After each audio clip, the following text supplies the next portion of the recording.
هر ټټو براق دی کوي سور د محمد پشان هر صبر کعبه ده که اوسیږي ابراهیم پکې هر ټټو براق دی کوي سور د محمد پشان هر صبر کعبه ده که اوسیږي ابراهیم پکې هر لار مکی ته ځي چې نیت د مکی وي هر لار مکی ته ځي چې نیت د مکی وي هر قبر گلشن دی کرورو لگی نسیم پکی. السلام علیکم کتونکو ریدونکو د غنی خان بابا دی دو شیرونو سره حاضر زمون د پښتو سلور شعر کوم چې دی حمزه بابا چې په اهل بیدو باندې ډیر زیات مینو او بل خوشحال خان بابا چې هغه په کم باندې ډیر زیات مینو او ډیر فخر هغه په خپل لیک کې په کم باندې کړی دی او بل عبدالرحمن بابا چې په محمد صلی الله علیه وسلم باندې مینو او صوفي غنی خان بابا چې په الله باندې ډیر زیات مینو او بیا په داسې شخصیتو باندې خبرې کول ډېره ګرانه خبره ده خو په غني بابا څو خبرې چې ډېر ملګري زمونږ دا وایي چې غني خان بابا د مولا خلاف او ډېر کسان یې صوفي منلو ته تیار هم نه دي او ډېر کسان پې د بل مذهب شکونه کوي خو نه دا خبرې په هغه کې نه وي غني خان بابا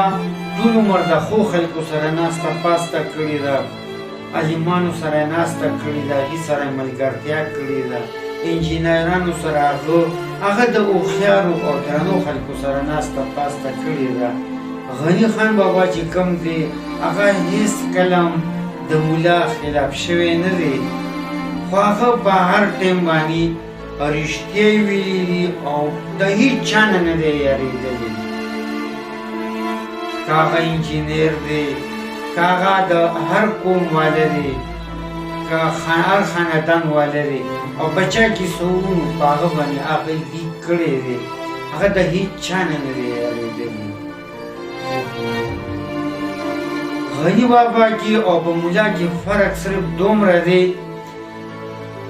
چې مولا صاحب وایي د الله نه ویریږه او غني خان بابا وایي په الله باندې مین شو او الله سره مینه وکړه نو د دواړو خبرو سره دانه فرق نه دی غني خان بابا کله هم چې د ګلاب ګل ته کتلي دي نو هغلته کې الله حاضر ګڼلی دی او الله نه یې دوا غوښتې ده اوس یو نظم دی چې د ډېرو سینګرانو په خوله باندې ډېرو خلکو اورېدلی دی او څه ډېر زیات مشهور دی سترګو د جانان کې زما ښکلي جهانونه دي وادي له دنیا زه اوږې ستا د دنیا نه یم نو ګل ته یې کتلي دي او چې ګل ته یې کتلي دي نو الله پکې حاضر ګڼلی دی که مونږ او تاسو سوچ وکړو دا ګل چې پړاغ شي او ورته وګورئ دې کې هغه رګونه دي نو غني خان بابا بالکل په ګلاب کې الله حاضر ګڼلی دی ولې دا غیب دي د الله په کراماتو د الله په کلم باندې هغه مین دي او دا نه سوچ او فکر یې کړی چې یا الله دا ګل همدا پیدا کړی دی خپلو قدرتونو نه دې پیدا کړی دی او بیا په دې نظم کې سترګو د جانان کې زما ښکلي جهانونه دي دلته غني خان بابا دعا غواړي او الله ته سوال کوي او الله ته څه وایي چې ما که لاسونه اوچت کړي دي او څه درنه غواړم چې دا خیال دې را نه شي دا دنیا درنه زه نه غواړم کوم محبوب چې دې را کړی دی کوم معشوق چې دې را کړی دی محمد صلی الله علیه وسلم د هغه په سترګو کې خو ما د دې جهان نه څه ډېر ښایسته نور ښکلي جهانونه ولیدل او که راکړي نو ماله هغه راکړه او که دا دنیا ماله راکړي په کار مې نه ده ولې خدای دنیا زه وکړې ستا د دنیا نه یم یا الله دا دنیا دې واپس زمانه وایه ګوره د فقیر کچکول کې تاج د سکندر دی پروت زه یم د سخیانو د شومانو ګدانې یا الله ستا د غوثانو او ستا د ابدالو او ستا د فقیرانو ملنګانو کې خو د سکندر تاجونه پراته دي هغې راځي دعا غواړي او د در چکر یې کټ کوي او نذرانې ورته پیش کوي چې دوا راته وکړه چې الله بادشاهي راکړي او زه یم د سخیانو د شومانو ګدا نه یم یا الله د دې غوثانو نه او دې درویشانو نه ځکه نه غواړم چې الله دا خو ستا په مقابله کې په خپله شومان دي سخي هم دي غني هم دي رب هم دي یا الله د تا نه غواړم او ته یې راکړي د دې نه یې نه غواړم او که غواړم نو څنګه یې غواړم زه یې په غرور درنه د مینې په نوم غواړم زه ملنګ بېنیازه ستا د ویر واویلا نه یم یا الله د دوا د کولو چلم نه راځي او که زه د تا نه غواړم نو یا الله زه په زبردستیا درنه غواړم په زبردستیا درنه غواړم چې ته زما یار که خیلم کړي دا خاص دوست په یار باندې ډېر ډاډه وځي نو ورکړه دا شی نو یا الله زه تا نه د مینې په نوم او په دغه غرور تا نه په زبردستی باندې غواړم بیا ورته څه وایي هغه مستي غواړم چې یې مر نشي وجلی زه دې د غمونو د بېګا او سبا نه یم یا الله هغه مستي راکړه چې مرګ یې نشي پناه کولی کله چې مر راشي نو ټولې رشتې ختمې شي د الله په قدرت باندې او غني بابا الله ته څه وایي هغه مستی غواړم چې یې مر نشي وژلی یا الله هغه مستی راکړه یا الله خپله مینه راکړه خپله یاري راکړه خپله دوستي را سره وکړه نو چې الله سره چا مینه کړي هغه د مر نه پس نور هم تیزه شي هغه مر نشي پناه کولی نو غني بابا دلته دا سوال کوي چې هغه مستی غواړم چې یې مر نشي وژلی بل شعر کې څه وایي ای د سپوږمۍ ساز کې ماله ټیکله د جانان را زه دې د خوبونو د لالونو ګدا نه یم و یا الله دا دنیا مې نه ده پکار او که راکړي راکړه چې د تا نظر قربان کړم او ستا د تندي ټیکې کړم خوار غریب مسکین باندې تقسیم کړم ستا تا نه ازار کړم تشه دنیاګۍ که دې رابخي نو ای امیره ستا شوه ستا دنیا زه وږې ستا د دنیا نه یم دلته غني بابا څه وایي الله ته وایي یا الله که ستا ما سره مینه وي او زما تا سره وي او دا تشه دنیا ته ماله راکړي نو دا خو زما په کار نه ده زما خو ته په کار یې نو که دا پکیني دا ستا دنیا ده ستا وه او ستا بهي دا دې واپس زمانه واله دا مې نه ده پکار اوس دلته کوم کسان چې وایي چې غني بابا د مولا خلاف دی هېڅکله خلاف نه دی پاتې شوی چې ادم خورو کې کیني غني بابا دا یو نظم دی او غني بابا دا ویلي دي چې ما ته هورې غلمان مه سنډه وبس دی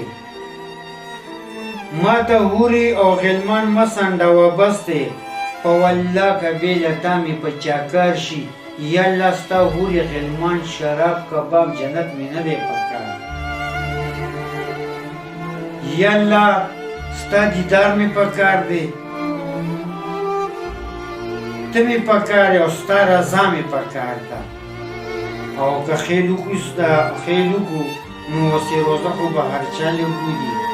تبلیغ کې نو دا جنتونه او دا هر څه او دا خواهشات دا خو د الله په راز کې دی کنه چې الله رضا ني او الله خوشحاله ني نو جنت او دا شیان خو نشته دي ما ته وری غلمان مسنډه وبس دی په والله کبیله تا مې په چاکار شي بل کم شعر ورته وایي دا نن چې پکې زه مست او مغرور ګرځم دا نن چې پکې زه مست او مغرور ګرځم سبا خدای خبر ده چا به دا ګلزار شي یا الله دا دنیا دې چې راکړې دولت دې راکړې خاني دې راکړې ده بنګله دې راکړې ده نوکر دې راکړې یا الله دا خو تا ډېرو له ورکړو په ډېرو باچایۍ په دې تېرې شو یا الله تا زما نیکه هم ورکړې وه او د هغه هم نه شو بیا دې زما پلار له ورکړه یا الله هغه دنیا او هغه خاني شته او پلار مې نشته یا الله زه خو نه منم زما خو دا یقین نه راځي چې دا ابدي به زما وي دا زما په کار نه ستا له مرګه نه یریږم پښتون یم خو مې تش ژوندون او خوشي مرګ ته کار شي غني بابا څه وایي ستا د مرګ نه یریږم تا سره مې یاري کړې ده او ستا په رضا مې ژوند تېر کړی دی ما د مرګ تیارې کړې دا نه هم ترې نه یارېږم او چې ستا رضا پکې ني ستا حکم منل پکې ني الله او خوار مسکین سره منډه ترړني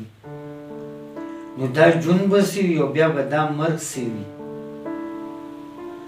اوس ډېر خلک وایي غني بابا د ملا صاحب خلاف و بالکل نه دی خلاف شوی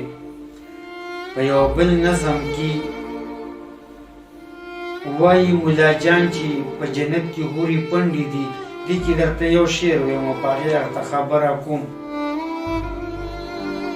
تا له ملا جانه رب درکړي جنتونه ډېر تا له ملا جانه رب درکړي جنتونه ډېر اوس پوه شوم چې دا ولې ته اوږده کوي مونځونه ډېر نو الله ته رسېدل او الله حاصلول او د الله دیدار کول او الله راضي کول څه اسانه خبره نه ده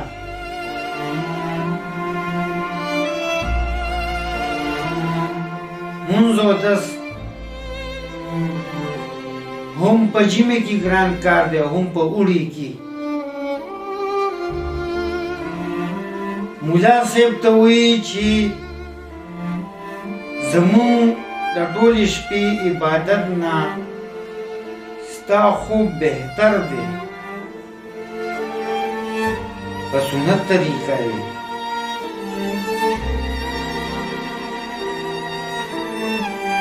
په توره شپه کې راپاس یو دسو کی نفلو کی سولای تسبیح منزو کی تاجدو کی نو دلته کی غنی بابا مولانا زیر ورکی او مبارکی ورکی چې خدای پاک تعالی جنت درکړی دی او خدای تعالی درکړی وي اوس پوه شوم چې دا ولې د اوږده کوي مونځونه ډېر د پنځو ټیمو مانځنه علاوه دا نور مونځونه او د زاول نه علاوه نفلونه اشراق مونځ صلات توبه صلات حاجت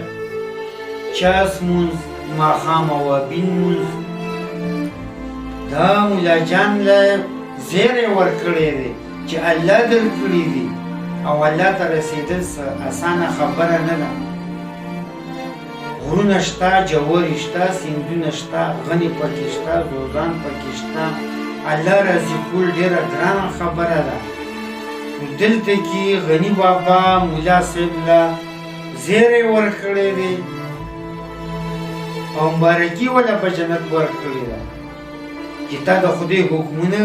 منلي دي او د الله پر آزادي زندگی تیره کړې ده، خوار مسکین سره یې منډه ترړه ویالې ده. بل اوس که ملا صاحب ووایي چې یاره د الله نه ویرېږئ، هغه یره هم صحیح خبره ده، خو هغه خبره مونږ د عامو خلکو کې ځکه نشته چې الله نه هم نه یېرېږو، هغه ګویي نه کوو، صحیح کار نه کوو، د شیطان مقابله نه کوو. غلطه ګویي به هر ټیم کې کوو. د زورور خدای دی، خو که یو کس یې زورور پیدا کړی نو هغه دپاره مونږ ګویي کوو او صحیح نه کوو. د هغه انسان نه یېرېږو او د الله نه نه یېرېږو. ولې؟ دلته مونږ الله حاضر ونه ګڼلو. که الله حاضر ګڼلی وی مونږ به په الله مینې دی او مونږ به د الله منلې، مونږ به دروغ نه ویلې او مونږ به حقه سچه ګویي کړی وي. نو دلته د عامو خلکو ته مونږ غني بابا مونږ ته په یو شعر کې وایي چې زه غني د ملا عقل ته حیران یم، د دوزخ په لار روان دی جنت غواړي. نو حقه ګویي نه کوو، غلطه کوو او الله نه جنت هم غواړو. نو دا زموږ د عامو خلکو ته یې ویلي. اوس غني بابا په یو بل نظم کې ای د ازلینو ابدونو لویه خدایه، ماته د ماشي او د میږي په ژبه وایه. الله ته وایي چې ته د ازلینو نه هم وي او ابدي به مې، وړاندې هم وي، اوس هم بیا به مې. او یا الله ته خو ډېر لوی بادشاه یې، تا خو ډېره غټه دنیا پیدا کړې ده، اوس ځمکې اوه اسمانونه او بیا د 18,000 مخلوق پیدا کړی دی. یا الله ته دې له ټیم په ټیم رزق ورکړي. یا الله ته خو پرېږده چې د ماش او د میږي په ژبه یې راته ووایي، هم مې منلي دي. دا دریاب د حسن چې په واڼه دنیا خور دی، څه خو لږو وایه چې راځي د کومه ځایه. نو الله ته وایي چې یا الله دا د حسن دریاب چې په ټول جهان باندې خور دی، دا د کومه مخه راځي؟ څونه انسانان دي په دنیا کې، د هر انسان شکل لږ شان مختلف دی او هغه له خدای پاک خپل خواږه ورکړي دي، خپل ښایست یې ورکړی دی، خپل نور و حسن یې ورکړی دی. که مارغانو ته وګورو هغې له خپل حسن ورکړی دی، که ځناورو ته وګورو هغې له خپل ورکړی دی، که د سمندر مخلوق ته وګورو د اوبو هغې له خپل ورکړی دی. نو په دغه حساب باندې غني بابا هر ځای کې الله حاضر ګڼلی دی. که د سمندر چپو ته یې کتلي دي هم خدای حاضر ګڼلی دی، که ماش او مش ته یې کتلي دي هم الله حاضر ګڼلی دی چې یا الله دا ټول هر څه تا پیدا کړي دي. که جهاز ته یې هوایي جهاز ته یې کتلي دي هم الله حاضر ګڼلی دی. او هغه یو شعر دی، شعر رانه هېر شو، د هغه دې طرف ته اشاره ده چې انسانه تا دا جهاز جوړ دی، په هوا اوچت شو، روډ یې نشته او که بغیر رو راځي دی اکسیډنټ کوي.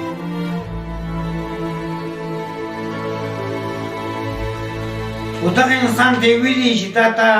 څنګه جوړ کړی د ذهن نه دی جوړ کړی دی او ذهن چا درکړی دی؟ الله ورکړی دی. دلته غني بابا وایي چې دا هر څه الله کوي، مخلوق له ذهن سوچ فکر ورکړی دی. اوس که یو کلکار دی او هغه بنګله جوړوي، یو انجینر دی هغه نقشه جوړوي، که یو کس دا چا جوړ کړه او انسان جوړ کړه، خو انسان څنګه جوړ کړه؟ ذهن نه جوړ کړه، الله ذهن ورکړی دی. خو مونږ بیا مو نه منو چې یا الله ډېر شکر دی او نن د خدای شکر ادا کړو چې شکر دی خدای پاک روغه جوړه سټه راکړې ده او بیا داسې دماغ راکړي دي چې دا موټر مې جوړ کړي، بنګله مې جوړه کړه، جهاز مې جوړ کړو. نو دقلته کې غني بابا وایي چې زه غني د مولا عقل ته حیران یم د دوزخ په لار روان دی جنت غواړي. نو غني بابا هیڅکله د مولا صاحب نه دی خلاف پاتې شوی. نو سړی لاول په خبره باندې ځان پوهې کی. په یو کلي باندې یو مسافر تېرېده، په جومات ورغلو، مونځ شوی و، خلک تلي وو، دې جومات ته وغوړېدو، مونځ یې وکړو. بل د کلي کس رالو، هغه هم ځان له ودرېدو. د هغه نیمې ته د کلیوال مونځ رسېدلی او د دوا کوله، مخ ته یې لاسونه نیولي او دا خبره د خولې نه جذباتو کې شوه چې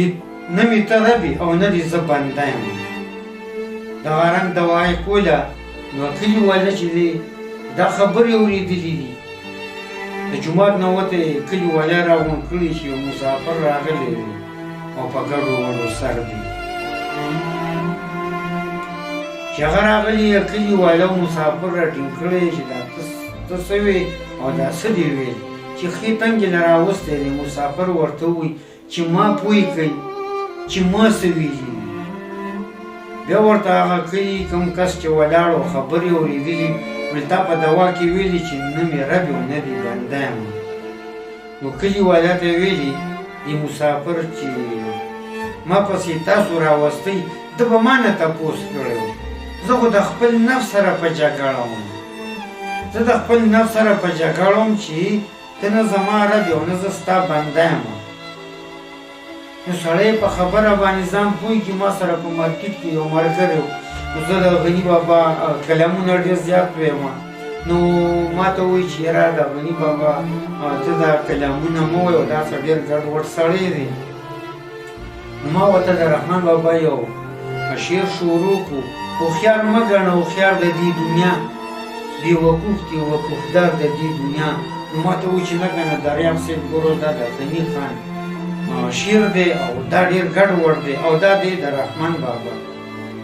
بیا مې ورته بل یو دوه شعرونه د غني بابا وویلي چې هر ټټو براق دی کوي سور د محمد په شان، هر سفر کعبه ده که اوسېږي ابراهیم پکې، هره لار مکې ته ځي چې نږدې د مکې وي، هر قبر ګلشن دی کروړو لږي نسیم پکې. ما ته وایي دا د رحمان بابا شعر دی، ټول یو څنګه برابر یې کړی دی، دا پرېږدي را. نو ما بیا ډېر پوه کړو چې رحمان بابا ولی الله او منصور